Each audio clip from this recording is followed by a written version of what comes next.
Students, আজকে তোমাদের আমি প্রথমেই সকলকে নববর্ষের প্রীতি ও শুভেচ্ছা জানাই।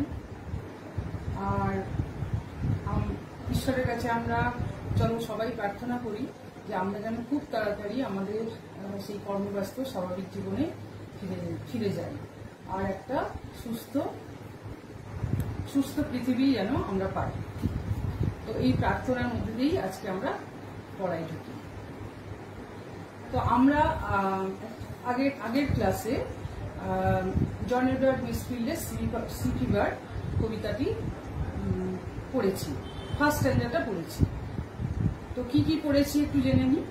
আমরা কবির সংক্ষিপ্ত জীবনী পড়েছি, আর টাইটেল কেন সি ফিভার হলো তার ব্যাখ্যা দিয়েছি, এবং 4টে লাইন, ফার্স্ট স্ট্যান্ডার্ড 4টে লাইনে এক্সপ্লেনেশন করেছি আমরা।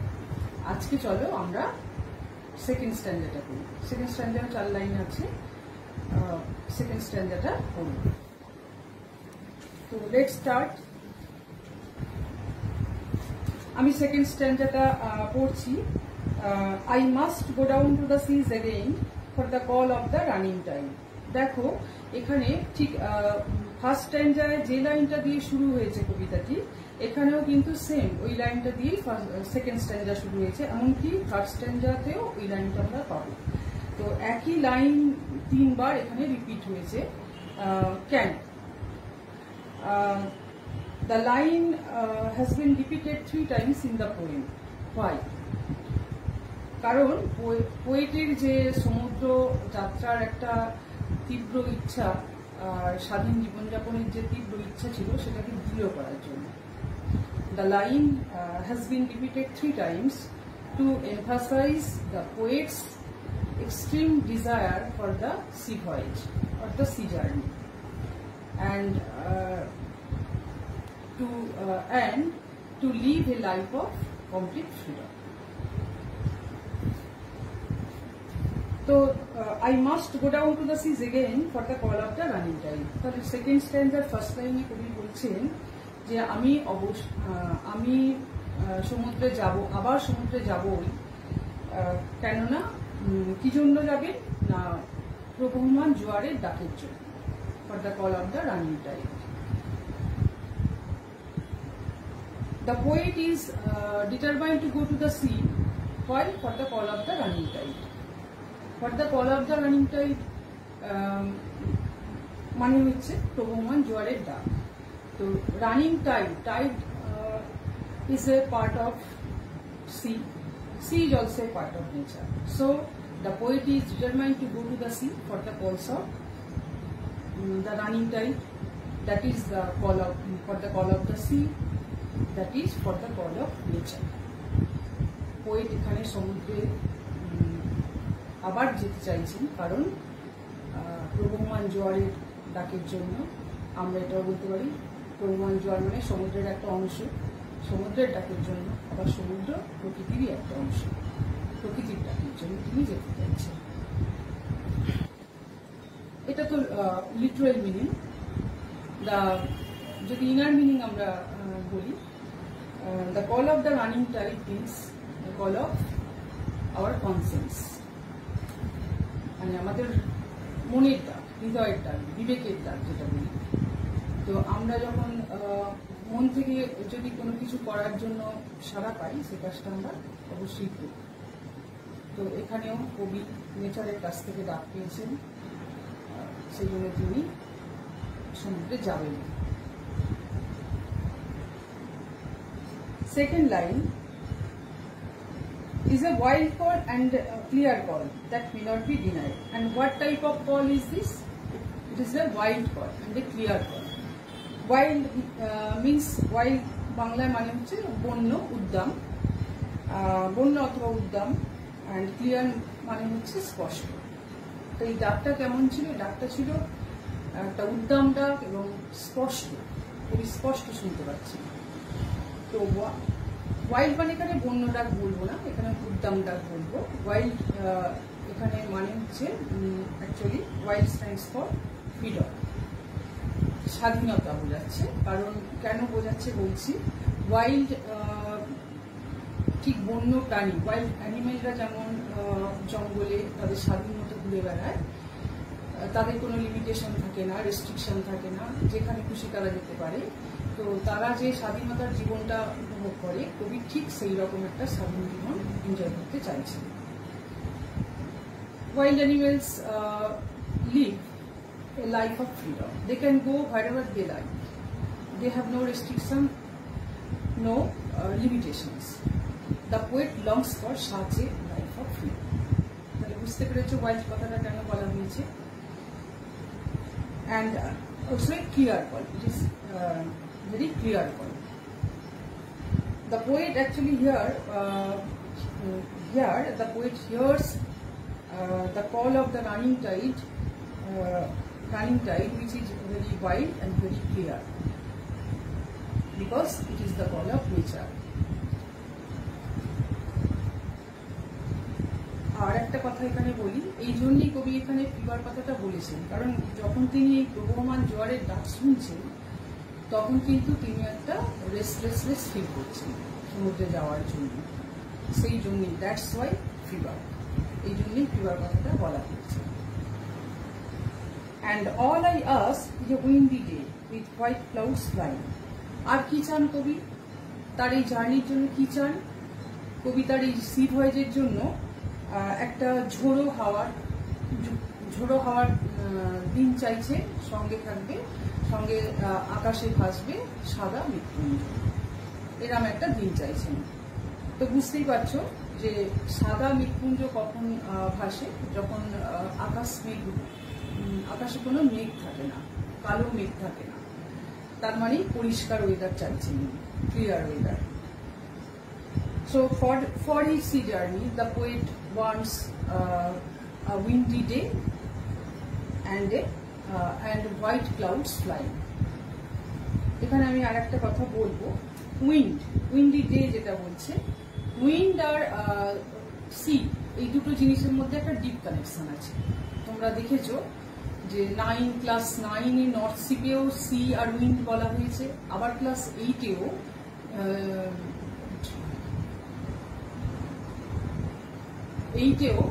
ওই জনস যে উইন্ড ক্যাপেও কিন্তু উইন্ড আর সি এর কথা বলা হয়েছে, যেখানে জন তার উইন্ড ক্যাপের মারফত ইচ্ছে মতো উইন্ডকে সাপ্লাই দিতে বলে সে খুব পপুলার ছিল নাবিকদের কাছে।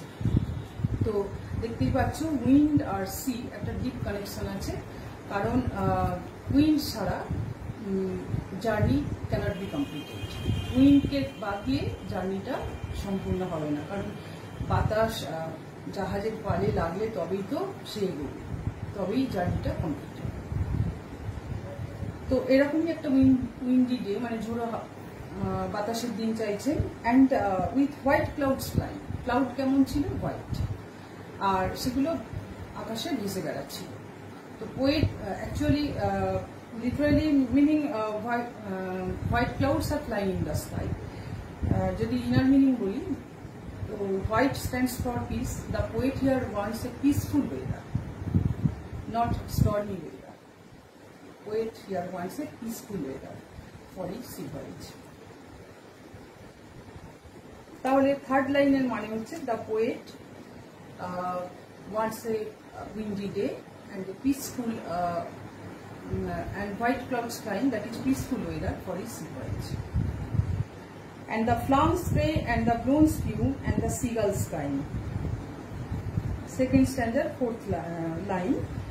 আর কি চান তার সি জার্নি করার ক্ষেত্রে? আর কি দেখতে চাইছেন আর কি উনি poet? The poet wants to see the flowers spray. Flung mean হচ্ছে বাংলায় নিক্ষেপ করা, কোনো কিছু জোরে ছোঁড়া, something which is thrown violently. আর স্প্রে মানে হচ্ছে জলকণা, ড্রপলেটস, টাইনি ড্রপলেটস, বিন্দু বিন্দু যে জলকণা। তো এখানে ফ্লান্স স্প্রে বলতে কবি কি বলছেন না, সমুদ্রে যখন হিউজ বড় বড় ঢেউগুলো সজোরে আঘাত করে এবং তার ফলে যে ছোট ছোট জলকণাগুলো হয়, সেইগুলোর কথা উনি বলেছেন। দ্য পোয়েট ওইগুলো দেখতে চাইছেন। The poet wants to see the tiny droplets of water and the blown spume. Blown মানে হচ্ছে বাংলায় হচ্ছে বায়ুতাড়িত, বাতাস যেগুলোকে ভাসিয়ে নিয়ে যায়, ব্লোন। আর স্পিউ মানে হচ্ছে ফেনা, সমুদ্রের ঢেউয়ের ঘর্ষণে, দুটো ঢেউয়ের ঘর্ষণের ফলে যে ফেনাটা হয়, সেই ফেনার কথা এখানে বলেছেন। The poet here wants to see foam, ফেনাটা দেখতে চাইছেন। ব্লোন স্পিউ মানে সমুদ্রের যে ফেনাটা, মানে বাতাস লেগে অনেক সময় ভেসে ভেসে যে যায়, সেই ফেনাটার কথা কবি বলেছেন। অ্যান্ড দ্য সিগালস ক্রাইং, আর কি না, the poet here wants two here the seagulls crying, তিনি সিগালের চিৎকার শুনতে চান তার সি ভয়েজের সময়। এখানে একটা জিনিস বলবো যে তিনি কিন্তু শুধু সি ভয়েজের সময় সমুদ্র এনজয় করছেন তা নয়, শুধু যে উইন্ড সং শুনছেন তা নয়, তিনি কিন্তু এই যে ফ্রান্স স্প্রে, ব্লোন স্পিউ, এটাও কিন্তু তিনি এনজয় করছেন। এমনকি সিগালের প্রাণীও তিনি শুনতে চাইছেন। তার মানে এখানে দাঁড়াচ্ছে the poet wants to enjoy each and every part of nature. Poet এখানে প্রকৃতির প্রত্যেকটা জিনিস এনজয় করতে চাইছেন, বিকজ হি লাভস নেচার, কারণ তিনি প্রকৃতিকে ভালোবাসেন। সো সেকেন্ড স্ট্যান্ডার আমরা পড়লাম, তার ব্যাখ্যাও দিলাম। সেকেন্ড স্ট্যান্ডার তাহলে আমরা যদি মানে কি পড়লাম সেটা এক কথায় বলি। The poet in the second stanza, the poet is determined to go to the sea for the call of the running tide, and he for his journey he had once a windy day and white clouds, with white clouds flying, and he wants to see the flaung spray and the blown skin, and he wants to hear the seagulls crying. এখানে second স্ট্যান্ডায় কবি বলছেন যে আমি অবশ্যই সমুদ্রে যাব, কারণ ক্রমমান জোয়ার ডাকের জন্য। আর সেই ডাকটা হচ্ছে একটা উদ্দাম ডাক এবং পরিষ্কার একটা ডাক, যে ডাকটা তিনি যে আমি এটা মিস করে গেছি, যে ডাকটা তিনি অস্বীকার করতে পারেন। এই ডাকটা কবি অস্বীকার করতে পারেন না, because it is the call of nature, এটা প্রকৃতির ডাক। অ্যান্ড অল আই আস্ক, হ্যাঁ, আর তারপর তিনি কি চান এই জার্নির জন্য? তিনি একটা ঝোড়ো হওয়ার দিন চাইছেন, সঙ্গে থাকবে সাদা ভাসমান মেঘপুঞ্জ। আর তিনি দেখতে চান নিক্ষেপিত ছোট ছোট জলপানা, বায়ুতাড়িত সমুদ্রের ফেনা, আর হচ্ছে শুনতে চান সিগালের আওয়াজ। এই ছিল আমাদের সেকেন্ড স্ট্যান্ডার্ড। এবার আসি আমরা third stanza, that is the last stanza of the poem. এটাই পোয়েমের শেষ স্ট্যান্ডা। তো আমি পড়ছি। I must go down to the seas again, to the vagrant gypsy life. দেখো এখানে আমি একটু আগে যেটা বললাম, যে এখানে কিন্তু এখানেও ফার্স্ট লাইনটা ওই একই লাইন দিয়ে রিপিট হয়েছে আর কি। I must go down to the seas again, আমি আবার সমুদ্রে যাব। 3 টাইমস আমি একটু আগেই বলেছি, এই লাইনটা 3টে স্ট্যান্ডাতেই স্টার্টিং লাইন 3 বার রিপিট হয়েছে, কারণ পোয়েটের যে সমুদ্রে যাওয়ার অদম্য ইচ্ছে ছিল তাকে জোর দেওয়ার জন্য। তো I must go down to the seas again to the vagrant gypsy life, আমি আবার সমুদ্রে যাব সেই ভবঘুরে যাযাবর জীবন। এখানে কবি বলছেন ভ্যাগ্রান্ট মানে হচ্ছে ভবঘুরে, আর জিপসি হচ্ছে যাযাবর। জিপসি হচ্ছে গ্রুপ অফ নোবাডি, যাযাবর শ্রেণী। যাযাবরদের কোনো ফিক্সড বাসস্থান থাকে না, ওরা যেখানে খুশি যেতে পারে, ওরা একটা স্বাধীন লাইফ জীবনযাপন করে। তো কবি বলছেন এখানে পোয়েট তার নিজের জীবনকে আর কি ওই যাযাবর জীবনের সঙ্গে তুলনা করছেন, এবং সেটা অ্যাস আর লাইক ছাড়াই এখানে একটা আমরা মেটাফোর বলতে পারি। তো কবি এখানে কি বলছেন না, he wants to go to the sea to live a life of vagrant gypsy. He wants to live a life of vagrant gypsy. তিনি ওই ভবঘুরে যাযাবরদের মতোই একটা স্বাধীন জীবনযাপন করতে চাইছেন। The poet here wants to live a life of complete freedom, just like gypsy.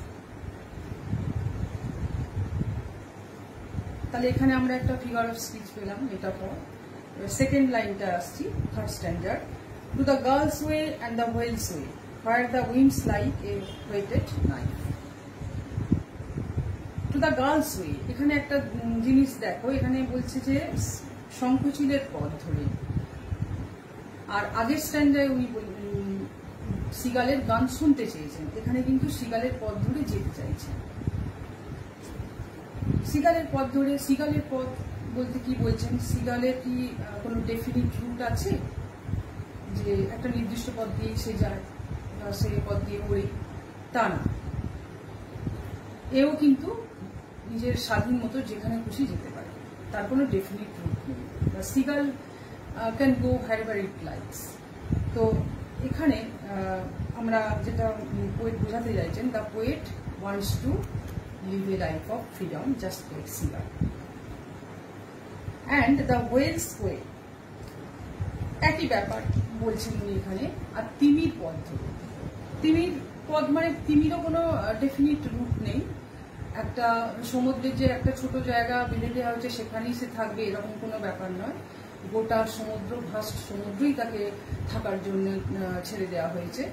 সে সমুদ্রের, একটা বিশাল সমুদ্রের যেখানে খুশি যেতে পারে, সেটাই এখানে কবি বলেছেন। মানে তার মানে হচ্ছে একটা স্বাধীন জীবন, কবি সেই স্বাধীন তিমির মতোই একটা স্বাধীন জীবন চাইছেন।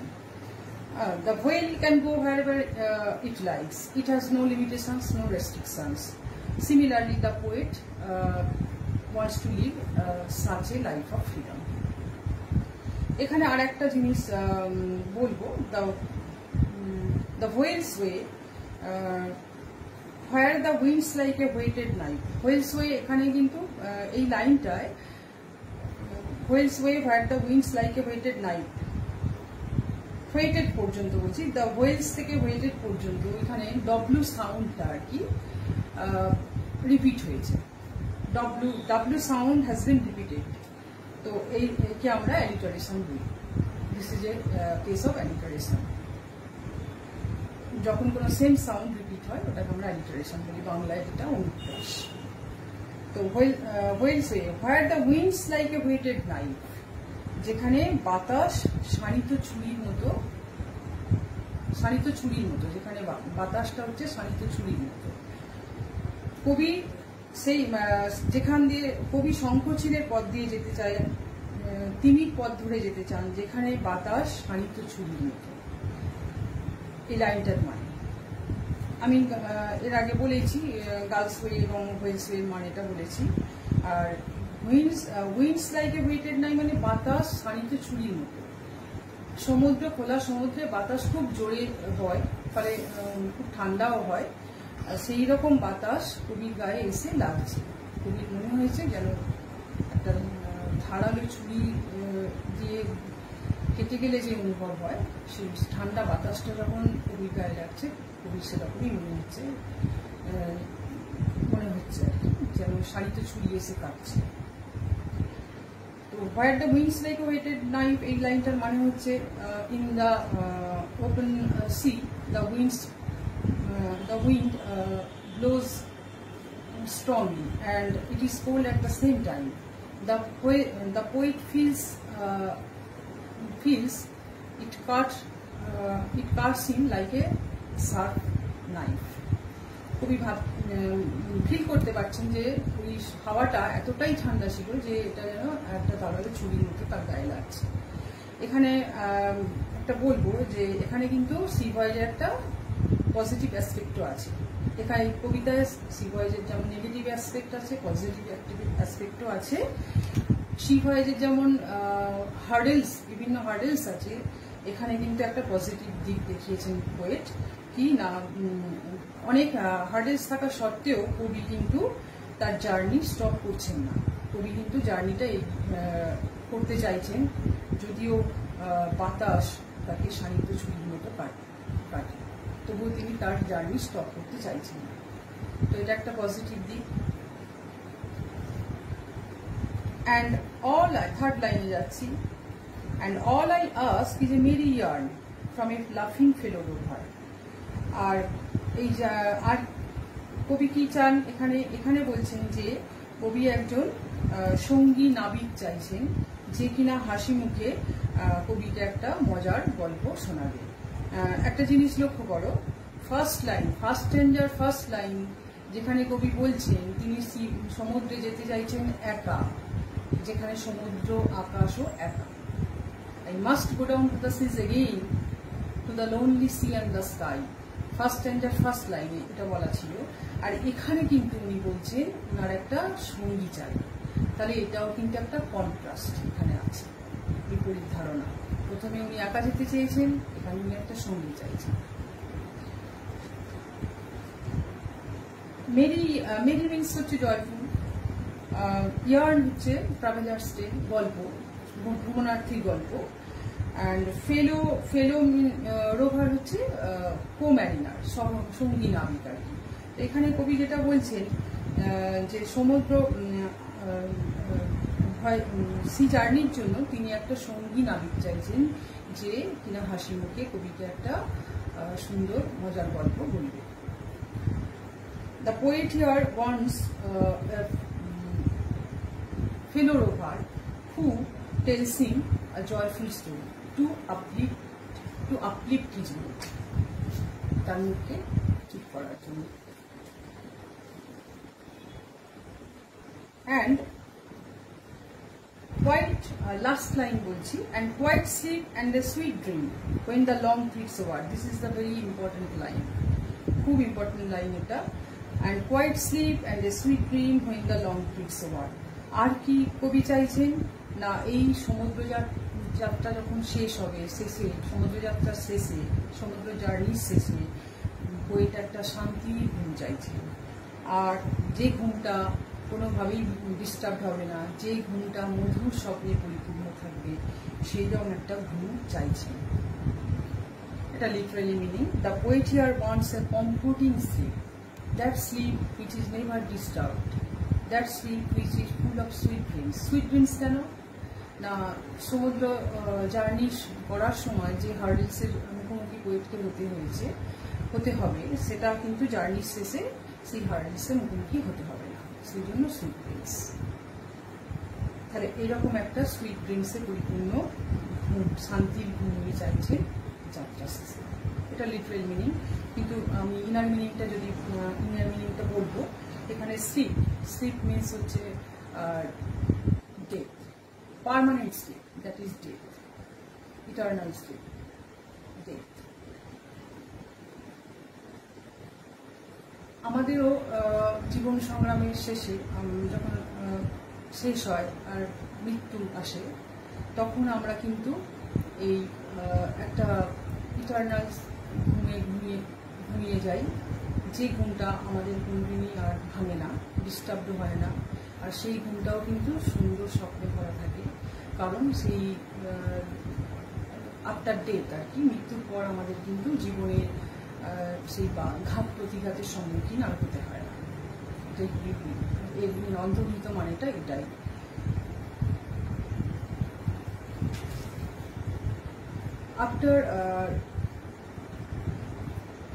After death, we go to the permanent sleep. That sleep, which is never disturbed and full of sweet dreams, because we do not face the challenges of life there. সুতরাং আজকে আমি থার্ড স্ট্যান্ডারটাও আমরা পড়লাম, এর মানে করলাম, এবং এই থার্ড স্ট্যান্ডার একটা ফিলোসফিক্যাল নোট দিয়ে কবি শেষ করেছেন কবিতাটা।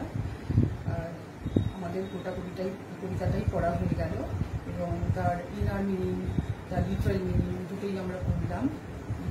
এবারে যেটা বলবো, তোমরা এই টেক্সট বইয়ে আর কি যে অ্যাক্টিভিটিগুলো আছে সেগুলো করে রাখবে, আমি পড়েছি। So now the class is over.